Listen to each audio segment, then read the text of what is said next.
Welcome to the Health and Healing from the Inside Out podcast with Stephanie A. Wynn, an online health and wellness podcast where I, your host, will provide weekly wellness tips about inflammatory bowel disease, specifically Crohn's and ulcerative colitis. The Health and Healing from the Inside Out podcast is a mixture of special guest interviews from healthcare professionals, IBD survivors, Crohn's survivors, ulcerative colitis survivors, and community thought leaders. Be sure to select the subscribe button and let's start the health and healing process from the inside out.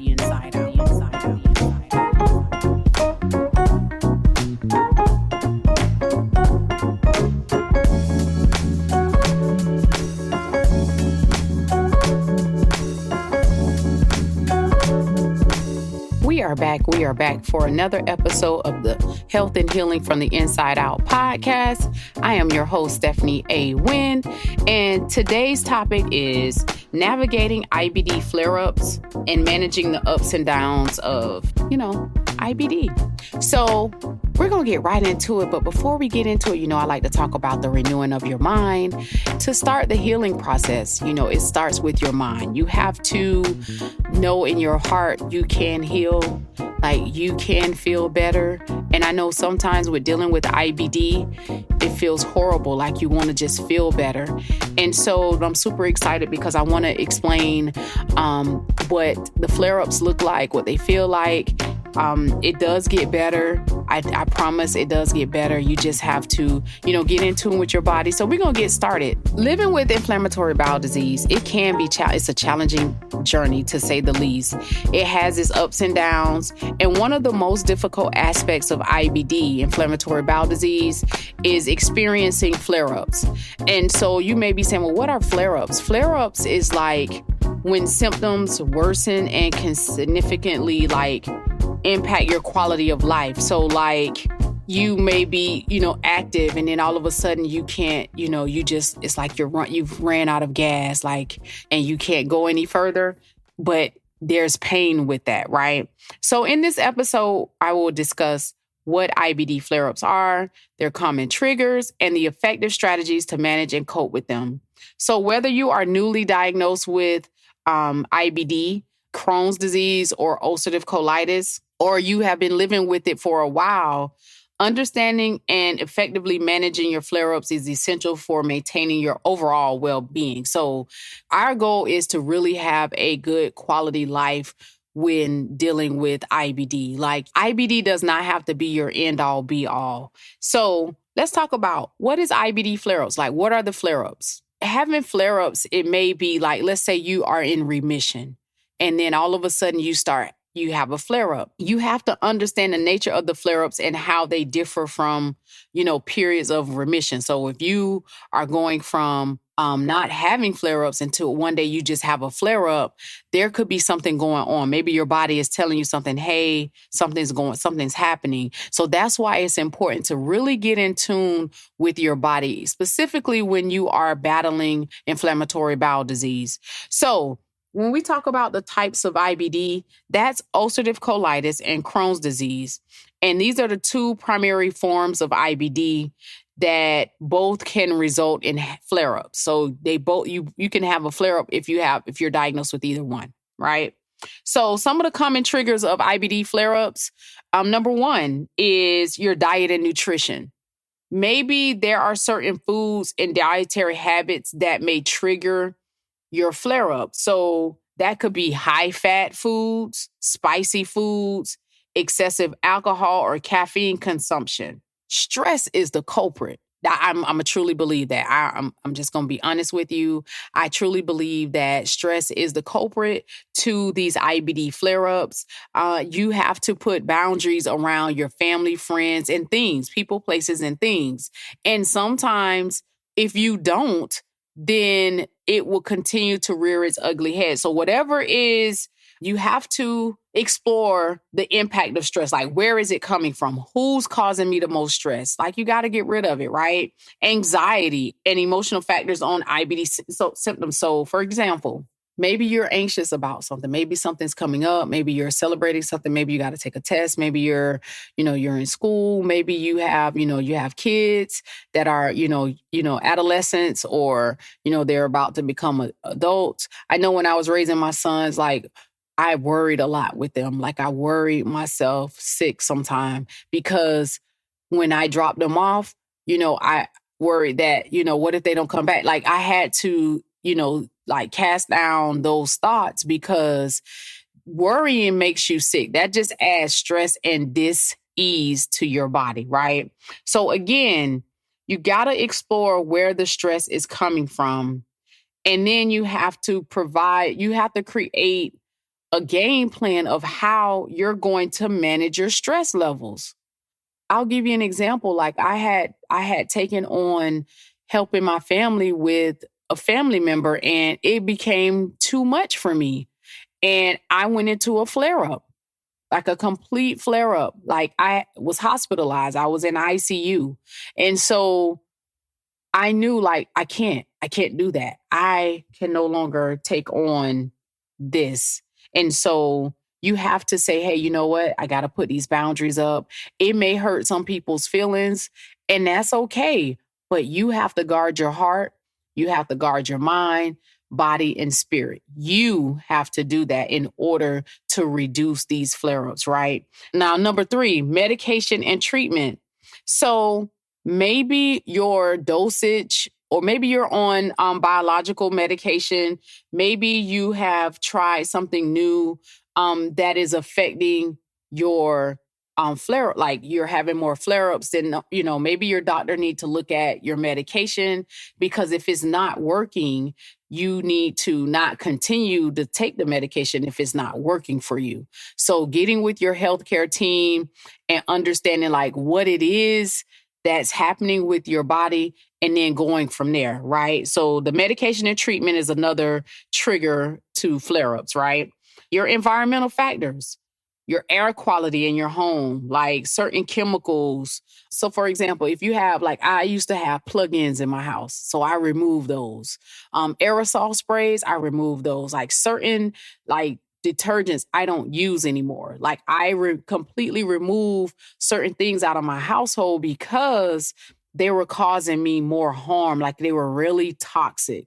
I removed the microwave out of my house. I don't use a microwave. I haven't had a microwave in my home since 2017. Like, little things like that. Like, I don't, and I know a lot of us like our house to smell good and everything, but just imagine all of that toxic stuff you don't know what's in those plugins, and to preserve them, there's some type of chemical to keep them, you know what I'm saying? So again, you have to be careful of the things that we put inside our home, your environment, again, the air quality, what does that look like? So in order to remove these flare-ups, you have to it's not just about your diet. It's not just about the medication. It's not just about stress.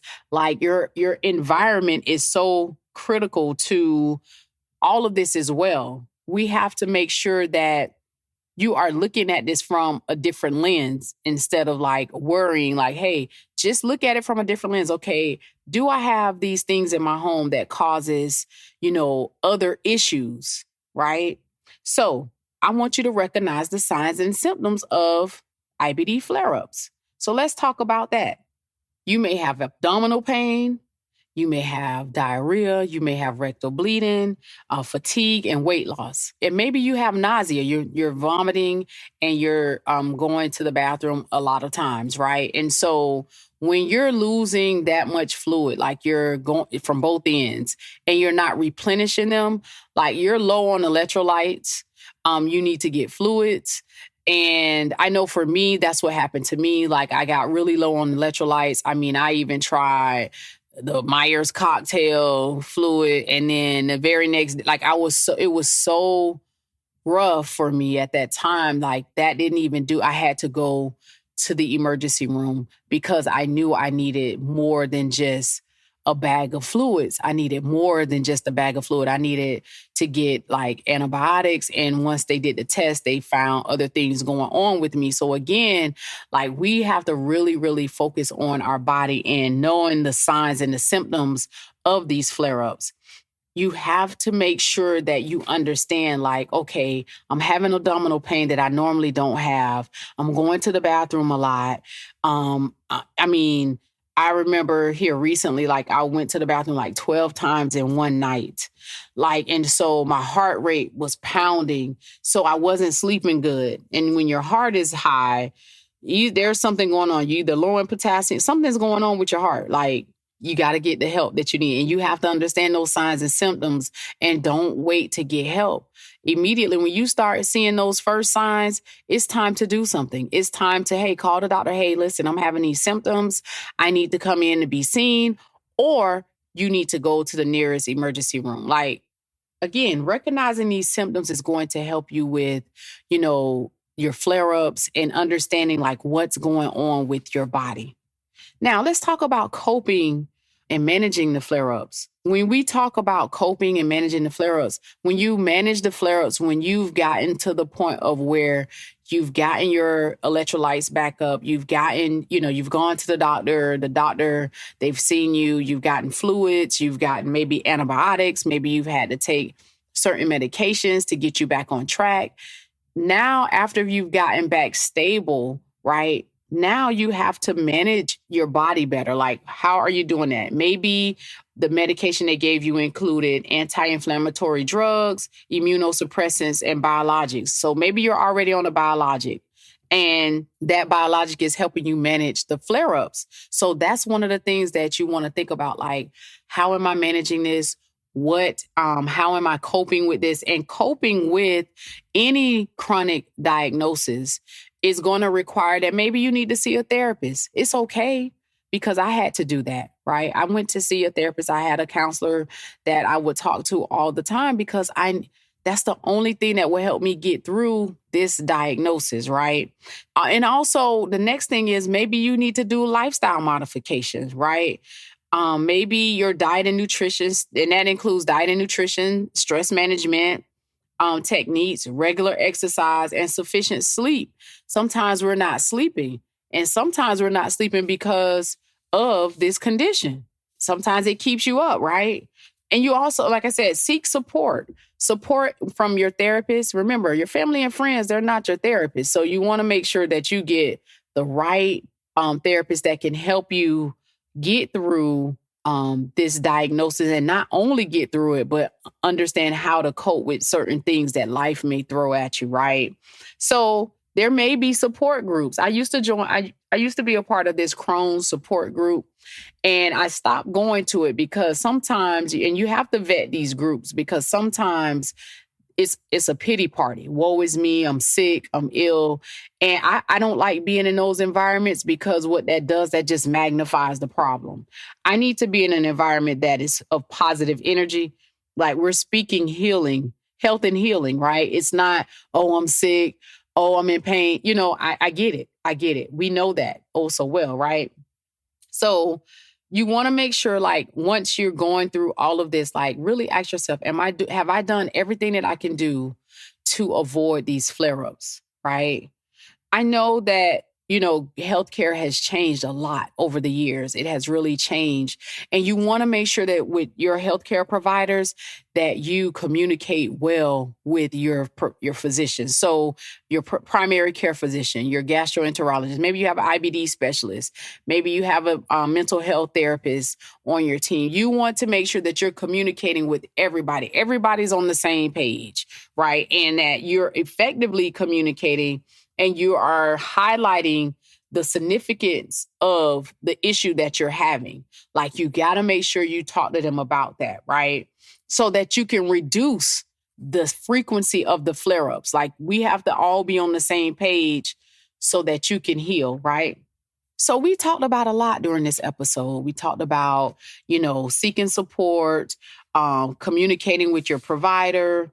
We talked about diet and nutrition. We also discussed the stress and emotional factors, medication treatment. We talked about environmental factors. We even talked about recognizing the signs and symptoms of a flare-up. You got to be able to recognize that, right? So we also talked about coping and managing IBD flare-ups and lifestyle modification. You want to create a life that you can live comfortably without toiling. Remember, you're not alone in this journey, and there is hope. There is hope, and there are options out here for you to heal from the inside out. My name is Stephanie A. Wynn. I am your host. Until next time, peace. Thank you so much for tuning in to the Health and Healing from the Inside Out podcast, an online health and wellness podcast where I, your host, Stephanie A. Wynn, will provide weekly wellness tips about inflammatory bowel disease, specifically Crohn's and ulcerative colitis. Be sure to select the subscribe button and let's start the health and healing process from the inside out.